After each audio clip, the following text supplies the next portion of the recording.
Martin Long is my name for those of you who I haven't met before, and I'd like to introduce Archbishop Eamon Martin, the Coadjutor Archbishop of Armagh, and Bishop Brendan Leahy, Bishop of Limerick. And they're going to speak to you briefly, and you should have all have a copy of today's press statement. If not, we can get you one. Okay, Archbishop Martin. Baptism by immersion. Your first started. Yeah. Go ahead, Archbishop Martin. I'll say a few words. Do you want me to begin? Okay. Well, the bishops have issued a statement today because we believe that this is a defining moment for the country. The legislation which is being proposed and about which we've seen the heads of bill, we think represents a radical change in the whole culture of medical practice here in this country. We think it's something that every citizen should be concerned about, not just people of faith.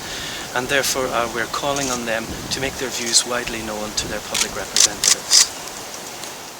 I think we're very conscious of the fact that women who find themselves in crisis pregnancies obviously deserve all our compassion. We believe that abortion is never a solution. There are other solutions, there are other ways, and we feel that this short statement, we'd like to promote it, that people would read it. It's available on the website, and we hope it to be read out at parishes during the weekend. One of the things which we emphasise in the statement is that much of the commentary and, if you would like to call it, spin surrounding the legislation is suggesting that it is about saving lives, that it is restrictive, and it represents no change.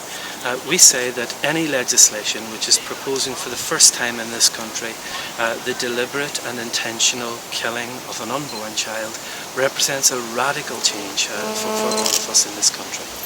Archbishop, you say abortion is never an option, yet every other church in Ireland and every other faith grouping in Ireland believes that abortion may be necessary in some instances. Are they all wrong and only you right?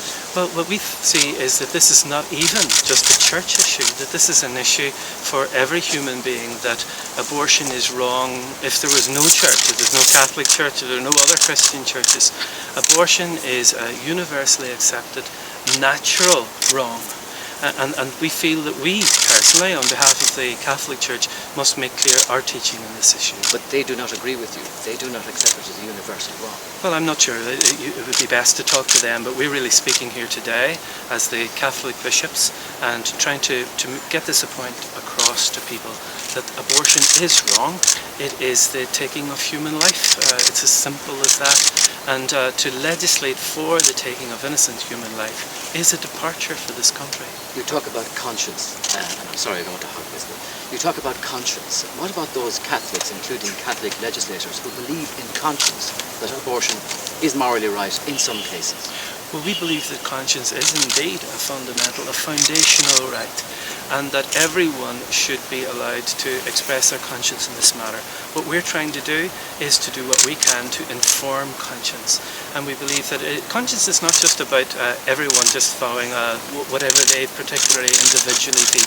A conscience has to be socially responsible, it has to be morally responsible, it has to look at the whole issue of human life. We would wonder if someone in right conscience could accept that the taking of innocent human life is right. And we also feel that people should be entitled to have conscientious objection.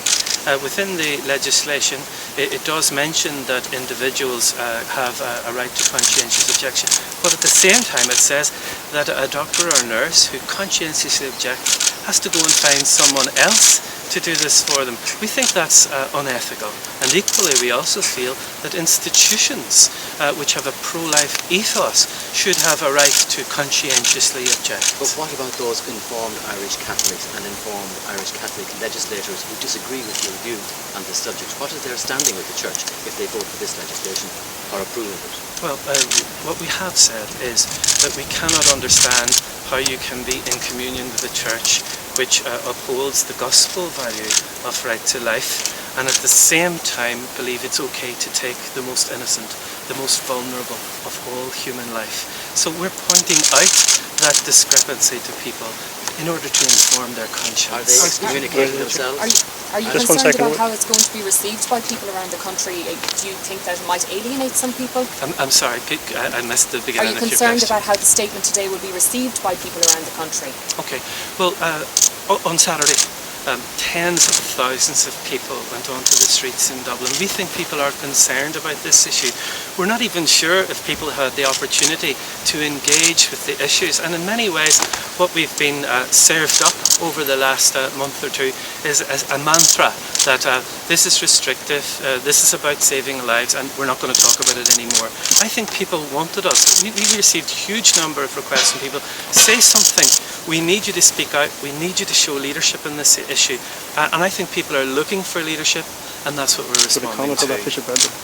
Want to comment on that issue? Yes, I think, well, what Archbishop Martin has said is very true. The people are waiting for a word, because a lot of people are very, very committed to this cause of protection of life, promotion of life at all stages. And I think it's very important that we do try to give our contribution. And that's what we want to do. Ultimately, Catholics and indeed all Christians want to promote the common good. We have our message, which we believe is for the common good, and that's why we are obviously today making a statement on such a fundamental issue as life. Joe McCreely. Bishop, well, what is your message then to Enda Kenny and to the members of the government, and indeed to the Fine Gael party, given the stance that they're taking on this? Well, whatever about the message to any particular party, our message is to all people of goodwill. And particularly our public representatives, what we're saying to them is, how can you legislate for something which will interfere with the inviolable right to life of every human person? We think that stands above all party loyalties, above all other pressures that you may be under, that is something that we call on each public representative to search into their hearts and find there the good news about life, which is at the centre of our gospel. So would you be calling for a free vote again for members of the Dáil on this?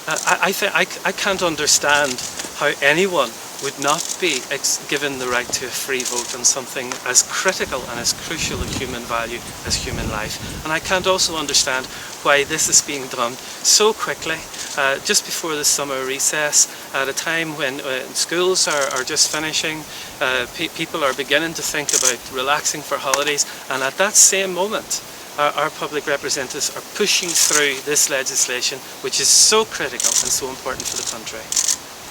Bishop Brendan, any comment on that? Well, I think it's true to say what we've said there. We work for the common good, all of us, and what we're asking everybody in political life at all levels to consider very seriously what's ahead of us, because it is a major step. It's going to change the culture of medical practice. It'll be totally different in the future. We haven't really thought through, I think, all the implications that are ahead of us. So we're appealing to everybody in public life to really consider this. The implications are very grave. That's it. Do you think the Church may have a credibility issue in calling for a free vote and for freedom of conscience in this matter, when we know they silenced a number of priests last year who acted in good faith and expressing their dissatisfaction with certain church teachings on mandatory celibacy, homosexuality and women priests as an example? I talk about Father Tony Flannery, Father Brian Darcy, etc.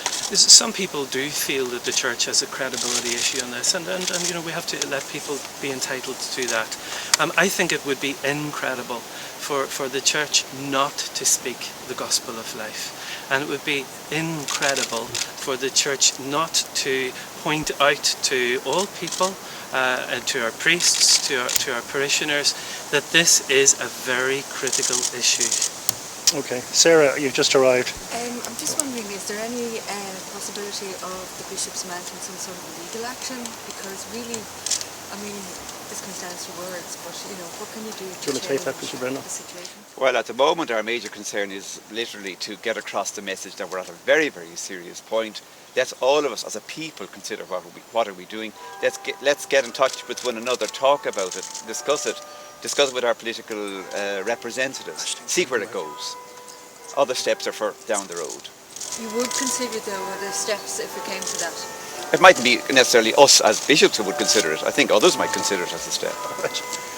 Okay, we'll just take one more. We'll take. Just two more questions. I mean, we want to be fair, but the general meeting's still on, and they're under pressure. The bishops are under pressure to get back into the meeting. Just the Patsy, last question from Patsy. The excommunication issue.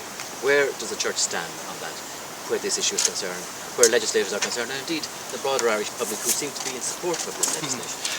We have found it rather strange that excommunication, which happens so rarely in the church, has become a major issue on the front pages of the newspapers. With regard to that issue, we feel it's a distraction. That if there were no church, if there were no excommunication, abortion would still be wrong. What we have tried to point out is that if someone believes that they can support knowingly and promote knowingly the deliberate and intentional destruction of human life, then at the same time they cannot believe that they are totally in communion with the gospel. Okay, Joe or Sarah, do you want one last question? Well, I was going to ask about the Okay, all right. Well, listen, thank you all very much for your time and for your Thank you. patience. See you. All right, Thank thank you. you. Thanks, Mark. Thank you.